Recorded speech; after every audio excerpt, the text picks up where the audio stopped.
How did the Black Death plague affect daily life?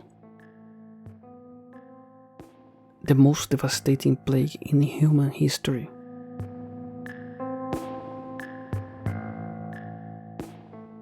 A sickness that caused so many deaths that people started constructing houses and chapels out of bleached bones of the victims.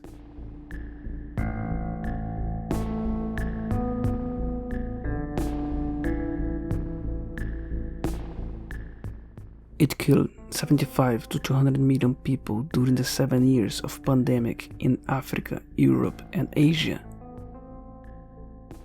And still exists in the modern world, with the most recent outbreak of it happened in the year of 1994 in a remote location in India.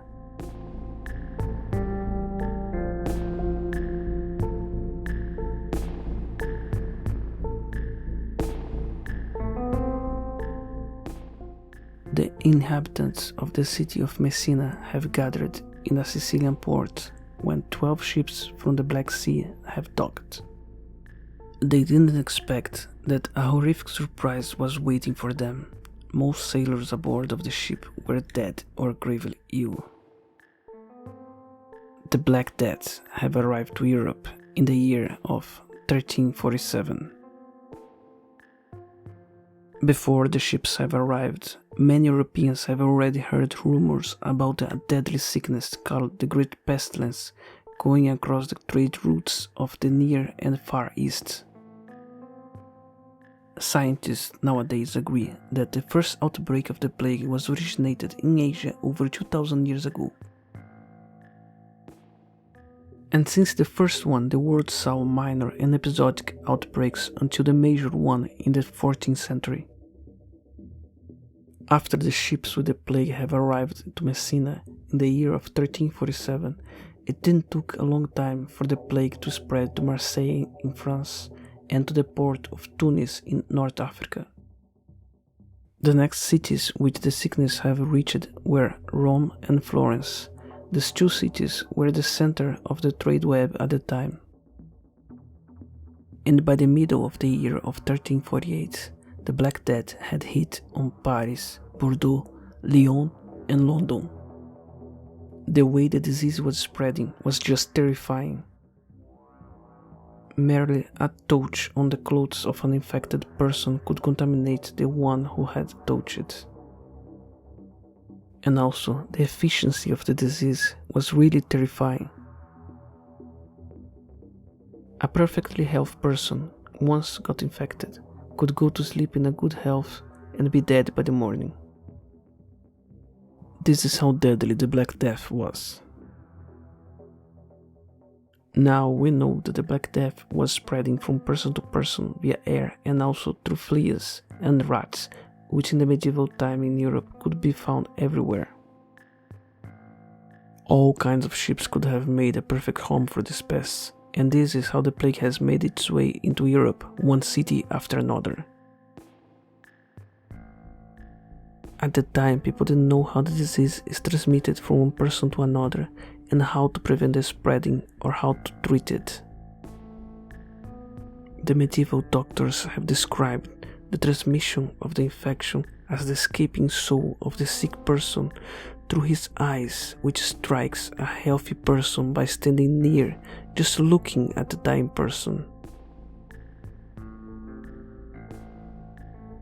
Physicians at the time were using primitive tactics such as bloodletting and boil lancing, which was very dangerous and unsanitary.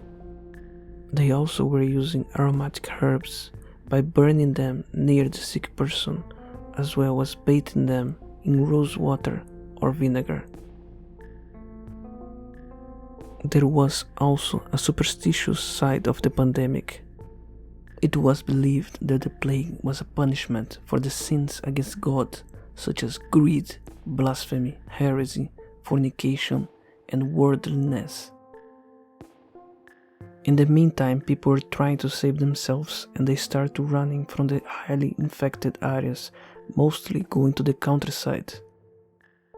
They were shutting down their shops as well as abandoning their loved ones who got infected.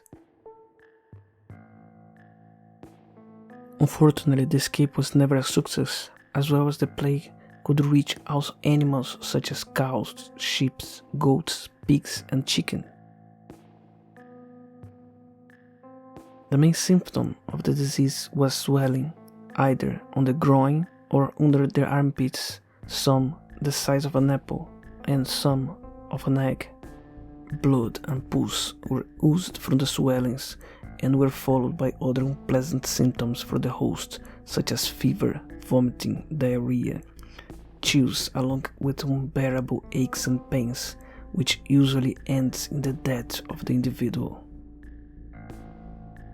The Black Death Plague, also called the bubonic plague, was attacking the lymphatic system and causing swelling in the lymph nodes. If not treated, it can spread to the blood or to the lungs. So, if the treatment was so primitive and the knowledge so low, how did eventually the people stop to die from the plague? The truth is that the plague never really ended. It just disappeared, maybe because just killed too much people to be able to sustain itself, but the truth is that the scientists cannot explain why. But ultimately, after the first wave, the plague returned and had a second wave a few years later. This time, on the city of Venice, the officials of the port were better prepared and they managed to slow the spreading of the disease by isolating the sailors until it is confirmed that nobody aboard had the plague. The time they were held on their ships at the beginning was by 30 days and then later increased to 40 days, or in Italian quaranta, where came the English word quarantine. The second wave came to an end by the year of 1350, however, it reappeared every now and then in a minor scale since the big outbreak. The World Health Organization informed that there are still 1,000 to 3,000 cases of the plague every year, but now we have available antibiotics to treat the disease.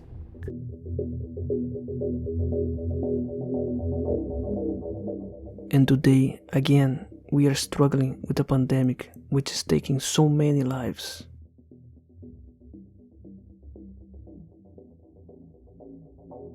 What are your thoughts on the subject? Do you think we can learn from the past so people could understand better the seriousness of the situation, or we are condemned to repeat the same mistakes over and over? Do you think we are doing everything that could be done? Leave your opinion in the comment section below.